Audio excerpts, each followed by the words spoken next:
طویل صوفوں پر خاندانی بزرگوں کا ایک چھوٹا سا مجمع یوں بیٹھا تھا جیسے کسی قدیم عدالت کا سما ہو۔ دادا جان تیمور صاحب صوفے کے بیچ میں براجمان تھے۔ ان کے ہاتھ میں چاندی کی انگوٹھی پہنی ہوئی تھی جسے وہ اس وقت مسل رہے تھے۔ جب انہیں لگا تھا کہ فیصلہ حتمی ہے، ان کا ایک ایک لمحہ خاندانی عزت، عہد و پیما اور ارحم کے بیرون ملک مستقبل کے گرد گھوم رہا تھا۔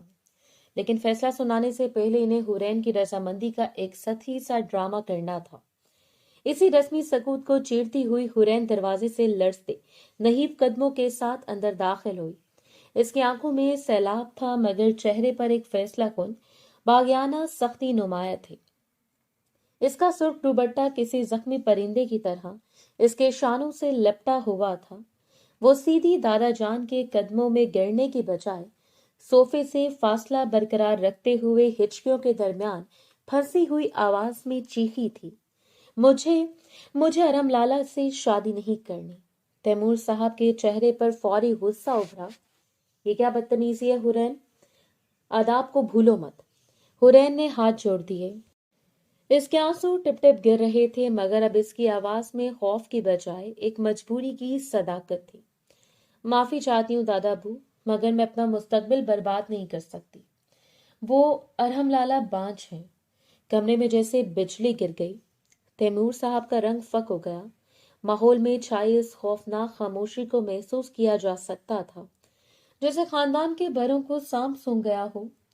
یہ صرف شادی کا انکار نہیں تھا، یہ ایک ایسی نجی اور حساس تہمت تھی جو صدیوں پرانے خاندان کی بنیادوں کو ہلا رہی تھی۔ حورین کی یہ بات سن کر سب کی آنکھیں حیرت اور خوف سے پھیل گئیں۔ کوئی یہ یقین کرنے کو تیار نہیں تھا کہ اس کم عمر لڑکی نے خاندان کے سب سے بڑے بیٹے اس سخت گیر اپنے ارحم لالا پر اتنی بڑی تہمت کیسے لگا دی؟ تمہاری ہمت کیسے ہوئی؟ دادا جان کی غضبناک آواز کمرے کی چھت سے ٹکرائی۔ تم کیا جانتی ہو ان باتوں کے بارے میں؟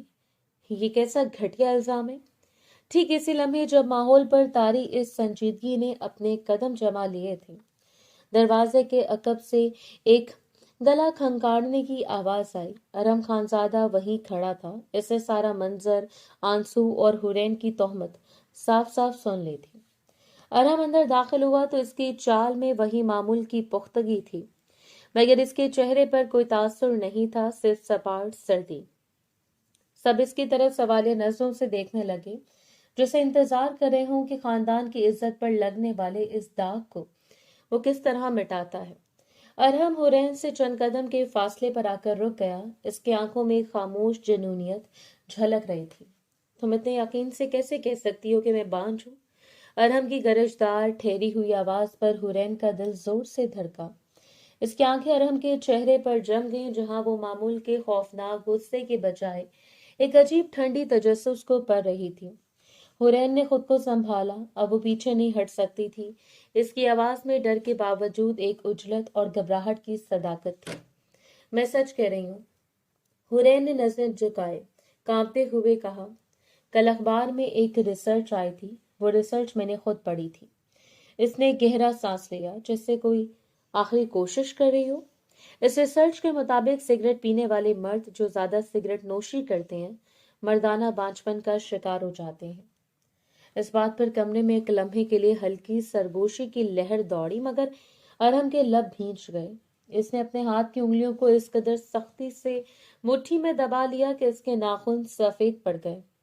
اس کے ذہن میں تیزی سے یہ خیال دوڑا، اس کا مطلب یہ چٹانکی میرے بیڈ روم کی تلاشی لیتی ہے۔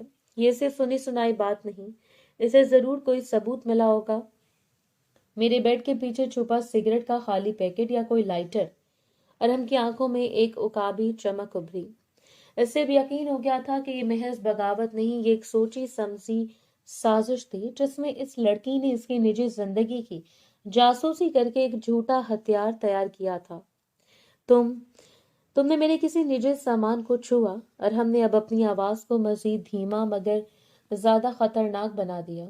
تم نے کس اختیار سے میرے کمرے میں جھانکا ہے؟ حورین نے آنسوں کے درمیان اپنا سر نفی میں ہلایا۔ نہیں لالا، میں تو بس وہ اخبار میرے ہاتھ لگ گیا تھا اور مجھے تشویش ہوئی کہ میری زندگی۔ تیمور صاحب مداخلت کیے بغیر نہ رہ سکے۔ حورین، یہ تمہاری ذاتی تشویش نہیں، خاندانی عزت کا سوال ہے۔ تم نے بنا ثبوت یہ بات کیسے؟ بس۔ ارہم کی آواز ایک فولادی حکم کی طرح کمرے میں گونجی، جس نے تیمور صاحب کو بھی خاموش کر دیا۔ وہ حرین کے جھوٹے دفاع سے مزید دلائل نہیں چاہتا تھا۔ اس نے ایک شدید وارننگ بھری نظر سے دیکھا۔ تم کیا چاہتے ہو ارہم؟ دادا جان نے بہت سنجیدگی سے سوال کیا۔ کیا تمہارے بارے میں اس لڑکی کا الزام درست ہے؟ کیا تم چھپ چھپ کر سگریٹ نوشی کرتے ہو، اور وہ بھی گھر میں؟ اور ہم نے زیر لب بڑبڑایا، تمہیں تو میں دیکھ کر رہوں گا مس حرین۔ کچھ کہا تم نے؟ دادا جان کی بات پر ارہم نے سر چونکا کر ان کی طرف دیکھا، جیسے وہ اپنے اندرونی خیالات کے طوفان سے باہر آیا ہو۔ میں کہہ رہا تھا کہ نہیں۔ ارہم نے اب اپنا فیصلہ سنا دیا۔ اس کی آواز میں اب کوئی جھجک یا غصہ نہیں، صرف فاتحانہ کنٹرول تھا۔ تاجی بس نکاح کل ہی کر دیں، صبح۔ میں مزید وقت ضائع نہیں کر سکتا۔ مجھے اس جمعے کو ہی بزنس ٹرپ پر نکلنا ہے۔ اس نے ایک طنزیہ نظر حرین کی طرف ڈالی، جو اب حیرت سے اسے دیکھ رہی تھی۔ ارہم کے اس اچانک اور فیصلہ کن اقدام نے اس کے تمام ہوش اڑا دیے تھے، کیونکہ اس نے اس کی بغاوت کو مکمل طور پر نظر انداز کرتے ہوئے الٹا نکاح کو ایک دن آگے کھینچ لیا تھا۔ پھر وہ اکیلی یہاں کیا کرے گی؟ میرے ساتھ ہی چلی جائے گی۔ یہ جملہ حرین کے لیے ایک سزا تھی، ایک حکم جو اس نے اپنے جلاد سے بچنے کی کوشش میں خود اپنے ہاتھوں سے لکھوا لیا تھا۔ ارہم کے ان آخری الفاظ میں کوئی سوال یا رائے کی گنجائش نہیں تھی، یہ ایک حتمی فیصلہ تھا، ایک ایسا حکم نامہ جس نے حرین کے تمام کیے کرائے پر پانی پھیر دیا۔ ابھی چند لمحے پہلے تک وہ اپنے جھوٹے الزام کو اپنے دفاع کے لیے سب سے بڑا ہتھیار سمجھے ہوئے تھی، مگر ارہم نے اس ہتھیار کو صرف نظر انداز ہی نہیں کیا، بلکہ اسی جھوٹ کی بنیاد پر اسے راتوں رات کی قید کا پروانہ لکھ دیا۔ وہ ایک لمحے کے لیے بھی وہاں مزید بحث یا وضاحت کے لیے نہیں رکا۔ اس کی نگاہ میں تہمت کا غصہ نہیں، بلکہ خاندان پر کنٹرول برقرار رکھنے کا ٹھنڈا عزم جھلک رہا تھا۔ دادا جان، جن کی عمر بھر کی سخت گیری اور وقار کو حرین کے ایک جملے نے ہلا دیا تھا، وہ بھی حیرت سے ارہم کو دیکھتے رہ گئے۔ تیمور صاحب کے ہونٹ نیمبا تھے، وہ کچھ کہنا چاہتے تھے، مگر ارہم کے چہرے پر جنونی غصے کی ایک ایسی سرد لہر تھی کہ کسی میں مخالفت کی جرت نہ ہوئی۔ خاموشی میں ارہم نے ایک نظر حرین پر ڈالی۔ وہ نظر ہمدردی یا محبت کی نہیں تھی، بلکہ ایک مالک کی تھی جو فرار ہونے والے قیدی کو اس کی جگہ دکھا رہا ہو۔ بابا جان، ارہم نے اپنے والد کو مخاطب کیا۔ اس کا لہجہ اب نرم مگر فیصلہ کن تھا۔ نکاح کی تمام تیاریاں کل ہی مکمل ہونی چاہیے۔ قاضی صاحب کو بلایا جائے، مجھے کل رات کی فلائٹ پکڑنی ہے۔ اس نے ایک لمحے کے لیے بھی مڑ کر نہیں دیکھا اور تیزی سے کمرے سے باہر نکل گیا، پیچھے اپنے سخت اصولوں اور فیصلوں کا بوجھ چھوڑ گیا۔ ارہم کے جانے کے بعد کمرے کا ماحول فوری طور پر پچھتاوے اور تشویش میں بدل گیا۔ حرین کی ماں، جو اس سارے معاملے میں خاموش بیٹھی تھی، بھاگ کر حرین کے پاس آئیں۔ تم نے کیا کر دیا حرین؟ اس کی آواز میں خوف تھا۔ تم نے خاندان کی عزت کو داؤ پر لگا دیا، اور بدلے میں کیا ملا؟ مجھے آزادی چاہیے تھی امی، حرین نے چیخ کر کہا۔ مجھے اس جلاد کی قید نہیں چاہیے تھی، اور اب؟ ماں نے اسے جھنجھوڑا۔ اب تم اس کے ساتھ 7 سمندر پار قید ہونے جا رہی ہو۔ اس نے تمہارے الزام کو قبول نہیں کیا، بلکہ اسے اپنی مرضی منوانے کا بہانہ بنا لیا۔ بزرگوں نے مزید بحث کرنا مناسب نہ سمجھا۔ دادا جان نے گہری سانس لی اور اپنے بیٹے ظہور صاحب کو اشارہ کیا کہ فیصلے پر عمل کیا جائے۔ خاندان میں شور و ہنگامہ ہو جائے یا ایک بے بنیاد تہمت پر بات بنے، دونوں ہی صورتوں میں خاندان کی عزت جاتی ہے، لہٰذا خاموشی اور سرت سے شادی کروا دینا ہی واحد راستہ ہے۔ حرین کمرے کے ایک کونے میں کھڑی تھی، اس کی آنکھوں میں اب آنسو نہیں تھے، بلکہ سفید خوف۔ اس کا ہر منصوبہ، ہر بغاوت ناکام ہو چکی تھی۔ اس نے ارہم کو کمزور سمجھا تھا، مگر وہ فولاد نکلا جس آزادی کا جشن منانے کے لیے وہ ایک دن پہلے جی رہی تھی، وہ صرف 24 گھنٹے میں عمر قید کی سزائے موت میں بدل چکے تھے۔ وہ لڑکھڑاتی ہوئی اپنے بستر کی طرف بڑھی۔ حرین نے اپنا کمرہ اندر سے بند کیا اور بستر پر گر گئی۔ اس کے بدن میں توانائی کا ایک قطرہ بھی باقی نہ تھا۔ باہر شادی کی تیاریوں کا شور اور گھبراہٹ شروع ہو چکی تھی۔ برقی کمکموں کے چلنے کی، قاضی صاحب کو بلانے کی اور رشتہ داروں کو خبر کرنے کی سرگوشیاں۔ یہ خوشی کی تیاریاں نہیں، بلکہ اجلت میں دی جانے والی سزا کا بندوبست تھا۔ وہ روئی روتی چلی گئی، لیکن ان آنسوں میں اب سے بے بسی اور شکست کا ذائقہ تھا۔ اس کی نظریں اپنے سامنے پڑی کتابوں، اپنے پسندیدہ ناولوں اور اپنی ڈائری پر گئیں، جنہیں وہ ارحم کے خوف کی وجہ سے چھپا کر رکھتی تھی۔ ارحم کا وہ رویہ جو بچپن سے اس پر سخت گیر اصول نافذ کرتا آیا تھا، کالج کی چھٹی پر سوال، دوستوں پر پابندی، دیر سے گھر آنے پر تفتیش، یہ سب اس کے لیے ایک مستقبل کی جیل کا منظر تھا۔ میں مر جاؤں گی، اس نے اپنے آپ سے سرگوشی کی، مگر میں اس قید کو قبول نہیں کروں گی۔ اس کا ذہن تیزی سے کام کرنے لگا۔ وہ جانتی تھی کہ ایک بار نکاح ہو گیا اور وہ ارحم کے ساتھ امریکہ چلی گئی تو وہ کسی بھی بین الاقوامی سرحد سے آگے مزید آزادی کی بھیک نہیں مانگ سکے گی۔ یہ آخری موقع تھا، میں نے ہتھیار پھینکنا نہیں ہے۔ اس کی آنکھوں میں پھر سے بغاوت کی ایک چنگاری بھڑکی۔ وہ ارحم کو چیلنج کرنے میں کامیاب نہیں ہوئی تھی، مگر وہ منصوبے کو بدل سکتی تھی۔ اس نے اپنے آنسو پونچھے، چہرے پر غصے کی لکیریں ابھر آئیں۔ اب اس کا مقصد ارحم کو شرمندہ کرنا نہیں بلکہ فرار تھا۔ اس کے ذہن میں سب سے پہلے عریشہ کا خیال آیا۔ وہ اس کی واحد دوست تھی جو ارحم لالا کی روبدار شخصیت سے واقف ہونے کے باوجود نہ ڈرتی تھی اور نہ اس کے خلاف بولنے سے کتراتی تھی۔ وہ باغی تھی اور اس وقت حرین کو صرف ایک باغی کی مدد کی ضرورت تھی۔ وہ جانتی تھی کہ گھر کے بڑے ارحم کے فیصلے کے سامنے کسی کی نہیں سنیں گے۔ کل رات ہی جیل کا دروازہ کھلنے سے پہلے اسے اس عمر قید سے بھاگنا تھا۔ حرین بستر سے اٹھی، اس کا دل سینے میں زور سے دھڑک رہا تھا، مگر اس کے ارادے مضبوط ہو چکے تھے۔ اس نے فوراً اپنا فون نکالا۔ ان دو خاندانوں کی عزت، ارحم کے بزنس ٹرپ اور اس کی بانجھ پن کی تہمت، سب کو ایک طرف رکھتے ہوئے اس نے اپنی آزادی کی آخری جنگ کا اعلان کرنے کے لیے عریشہ کا نمبر ملایا۔ وہ خود کو ارحم جیسے جلاد کے سپرد نہیں کرے گی۔ کل کا دن اس کی قید کا نہیں، اس کی بغاوت کا گواہ بننے تھا۔ رات کے 9 بج رہے تھے۔ باہر سے مغلئی طعام اور شادیانے کی ہلکی ہلکی آوازیں حرین کے کمرے کی کھڑکی سے چھن کر اندر آ رہی تھی۔ سائمہ بیگم جو حرین کی ماں تھی، اس کے لیے قیمتی زیورات اور بھاری عروسی جوڑا لے کر آئی تھی، جسے حرین نے پلنگ پر بے حسی سے پھینک دیا۔ کمرے کا ماحول خوفناک خاموشی اور شدید تناؤ سے بھرا ہوا تھا، جبکہ دروازے کے پار جھوٹی خوشی اور افراتفری کا سما تھا۔ سائمہ بیگم کو احساس تھا کہ ان کی بیٹی کسی عذاب سے گزر رہی ہے، مگر خاندان کی عزت اور ارحم کے سخت فیصلے کے سامنے وہ بالکل بے بس تھی۔ بیٹا ضد مت کرو، سائمہ بیگم نے روتے ہوئے کہا۔ اب بات خاندان کی ناک تک پہنچ گئی ہے۔ ارحم نے صبح کا نکاح طے کر دیا ہے، اب تم کچھ نہیں کر سکتی۔ یہ رونا دھونا بند کرو اور رات کا کھانا کھا لو۔ نکاح کے بجائے مجھے زہر دے دو امی، حرین نے تلخی سے کہا۔ آپ لوگ مجھے قید خانے کی طرف دھکیل رہے ہیں اور چاہتے ہیں کہ میں مسکراؤں۔ وہ ایک جلاد ہے، میں اس کے ساتھ زندگی نہیں گزار سکتی۔ سائمہ بیگم مزید بحث کیے بغیر چلی گئیں، لیکن جاتی دفعہ دروازہ باہر سے لاک کر گئیں تاکہ حرین مزید کوئی جذباتی قدم نہ اٹھا لے۔ اب کمرہ حقیقی معنوں میں اس کے لیے ایک جیل بن چکا تھا۔ حرین نے گھٹن محسوس کرتے ہوئے موبائل فون اٹھایا۔ اس وقت وہ کسی ہمدرد کی نہیں بلکہ ایک باغی ساتھی کی تلاش میں تھی جو اس کے خوف کو عزم میں بدل سکے۔ عریشہ اس کی بہترین دوست ہمیشہ سے خاندانی دباؤ اور قدامت پسندی کے خلاف ایک مضبوط ڈھال رہی تھی۔ اس نے کانپتے ہاتھوں سے عریشہ کا نمبر ملایا۔ فون کی دوسری طرف رات کی گہری خاموشی میں عریشہ کی پرسکون آواز آئی۔ ارے حرین، تم نے فون کیا؟ سنا ہے تمہارا کل صبح نکاح ہے۔ یہ سب کیا ہو رہا ہے؟ حرین فوراً رونے لگی۔ عریشہ، خدا کے لیے مجھے بچا لو۔ وہ سب نے صبح نکاح طے کر دی ہے۔ میں اس جلاد کے ساتھ امریکہ نہیں جا سکتی، یہ زندگی بھر کی قید ہوگی۔ عریشہ کی آواز میں فوری طور پر ہمدردی سے زیادہ ایک چنگاری تھی جو حرین کی مایوسی کو جلا سکتی تھی۔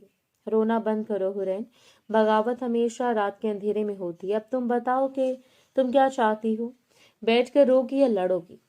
میں بھاگنا چاہتی ہوں عریشہ، مجھے اس جہنم سے نکلنا ہے جہاں نہ میری مرضی کی کوئی اہمیت ہے، نہ ہی میری خواہشات کی۔ جب ان لوگوں کو میری کسی بات کی پرواہ نہیں ہے تو پھر میں ان کی عزت کی پرواہ کیوں کروں؟ عریشہ نے فوراً ایک فوجی جنرل کے انداز میں منصوبہ بندی شروع کر دی۔ سنو، کل صبح نکاح کا وقت ہے، اس کا مطلب ہے کہ گھر میں شور ہوگا، مگر سب بڑے اور ارحم کے والد تھکاوٹ اور رسمی کاموں میں مصروف ہوں گے۔ تمہیں دوپہر کو کھانے کے فوراً بعد کا وقت چننا ہوگا۔ سب کیلولا کریں گے، یہ آخری تیاریاں تھیں، تمہیں میرا ساتھ دینا ہوگا۔